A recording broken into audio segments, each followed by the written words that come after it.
What's up, guys? Sean Whalen here. Hey, I want to talk about guns for a second. I know it's a hot topic right now.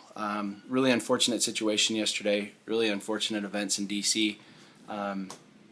Nothing that we can do right now to change that situation, but what we can do is continue to move forward and do the right thing. And one of the things that absolutely boggles my mind is getting online this morning, jumping on, checking the news, reading the papers, and listening to all of these politicians jump back into the same stupid-ass argument about guns, guns, guns, guns, guns. Is anybody realizing and talking about the fact that the strictest gun laws in this country are in Washington, D.C., and yet this shooting happened in Washington, D.C.? The strictest gun that you can't carry a gun in D.C., you can barely buy a gun in D.C., yet somehow, yesterday, a guy got a gun, walked through the streets of D.C., and killed a bunch of people.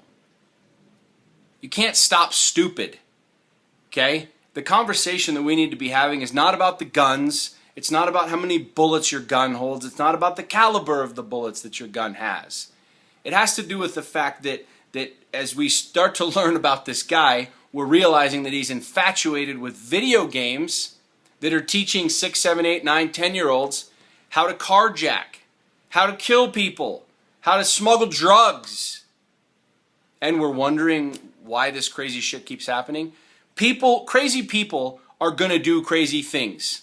Okay? Psychos are going to do crazy shit. They will find ways to do their crazy shit, no matter what.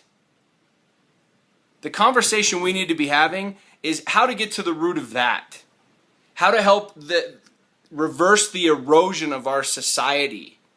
Reverse the erosion of the principles and the morals that we hopefully all stand for, which is the sanctity of life, which is the protection of our youth. I grew up in a high school, where we had a fully armed cop, a fully uniformed police officer every single day of the week. Yet nowadays, well, we don't know if we really want that around our kids. And what message is that portraying to our children? I have 3 kids, and guess what? I want a cop at that school who has a gun to protect my 3 kids. Simple as that. Why do you think it is the guy driving in Utah or driving in Montana with a rifle or a shotgun in the back window of his truck doesn't get carjacked?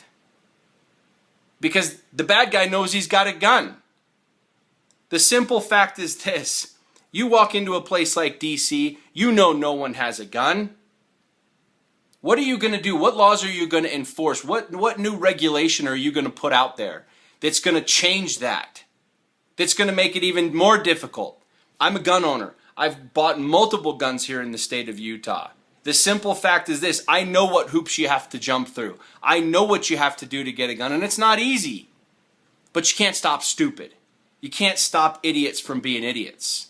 The conversation, the debate, the discussion that we need to be having is on that topic. Not how many bullets your gun has, not how big of the caliber it is.